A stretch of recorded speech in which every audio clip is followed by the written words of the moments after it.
Отбасы бақытын сақтаудың 3 формуласы. Сәлем достар, сіздермен бірге ғажап әлем арнасы. Каналыма тіркеліп қоңырау белгісін басуды ұмытпаңыздар. Кез келген нәрсені сақтаудың өз ережесі болады. Мысалы, дәріні салқын жерде, етті мұздатқышта, кітапты құрғақ бөлмеде сақтау керек. Ал көкөністерді ұзақ уақытқа сақтау үшін алдымен қайнатып, шыны банкаға құйып, аузын нықтап жауып сақтайды. Тіпті денсаулықты сақтаудың да өзіндік шарттары бар екенін бәрі біледі.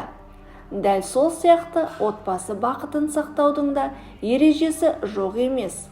Көп ережені психологтар мынандай негізгі 3 формулаға салып қысқартыпты. Бірінші формула. Махаббат. Махаббатты үнемі нығайтып отыру. Махаббат болмаса, екі адам үйлесіп таппайды. Бірге өмір сүре алмайды.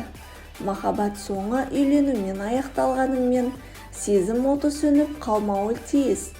Ал отбасындағы сезіммен өрілген қарым-қатынастың отына сүйіспеншілік пен мейірімділік. Мұнда екеудің күнделікті бір-біріне айтатын жылы сөздері, құшақтау, көңіл білдіру, үй шаруасында көмектесу сияқты қарапайым әрекеттері үлкен маңызға ие. Бұл отбасылық өмірдің сапасын арттырып, бақытты отбасы болуға септігін тигізеді. Сонымен қатар, кез келген эмоция ерлі-зайыптының сезімін берік етеді. Мәселен, бірге комедия көріп шынайы күлу, тауға шығып бірге айқайлау, бірге балмұздақ жеу, су шашып ойнау, оңашада вальс билеу, туған күнінде тосын сый жасап қуанту. Бір-бірінен алыстаған сәтте бұндай жағымды эмоцияға байланған естеліктер еске түсіп, сағынышты күшейтеді.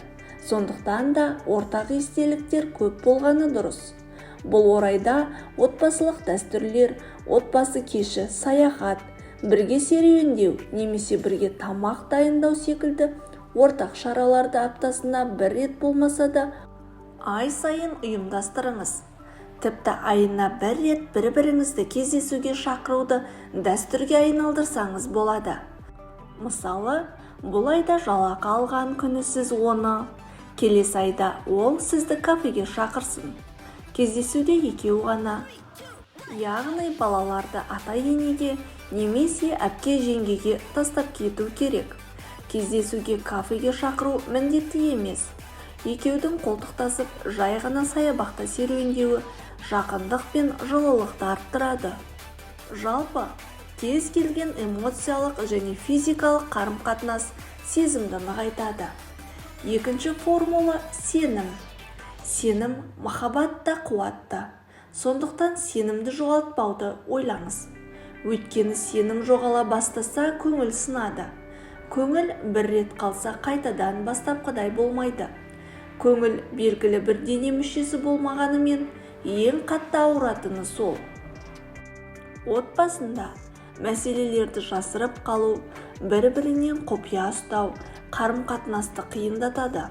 Сондықтан да алаяққа алданып қалсаңыз да, көлігіңізді соғып алсаңыз да жасырмаңыз. Өйткені өтірік сөйлеу осындай қарапайым нәрселерден басталады. Сондай-ақ, ол сіздің жарыңыз болғаныңызбен, ол жеке тұлға. Жарыңызға жеке мемлекет деп қарап, жеке шекарасын бұзбауды ойлаған жөн. Оның сіз білетін ғана құпияларын өзгеге жарияламаңыз. Жеке мәселесіне бас сұға беру де қателік. Бақытты отбасында адамдар ашық сөйлеседі, ойларын бөліседі. Қиындықтар мен қуаныштарды бірге талқылайды. Бұл сенімді нығайтады және бір-бірін жақындатуға көмектеседі. Үшінші формула – құрмет. Махаббат пен сенімнен адамға деген құрмет пайда болады. Демек, құрмет жоғалмау үшін махаббат пен сенімге селкеу түспегені жөн. Одан бөлек, еркек пен әйелдің психологиясы бір-бірінен бөлек және әр адамның білім деңгейі, көзқарасы, тәрбиесі түрлі-түрлі болады. Осыны ескеріп, Олар бір-бірінің ой-пікіріне, сезімдеріне, қажеттіліктеріне, қалауларына түсіністікпен қарау керек. Түсіністіктен құрметтеу туады, ал құрметтеу бақытты отбасының негізі. Жақсы қарым-қатынас үшін жан-жарының ойын тыңдап, оның сезімдерін ескеріп, сыйластықпен қарау маңызды. Сонымен бірге таусылмайтын жанжал, ұрыс-керіс, әр қадамын аңду, қатаң бақылау да құрметті аласартады. Түйін: отбасы бақытын сақтаудың 3 формуласын 3 шырақ деп қарастыруға болады. Бірде дана ұстазға жас отбасы келіп, бақытты болу үшін не істеу керектігін сұрапты. Ұстаз оларға 3 шырақ беріп, былай депті: бұл шырақтар сіздердің отбасы бақытыңның символы. Бірінші шырақ махаббат, екінші сенім, үшінші құрмет.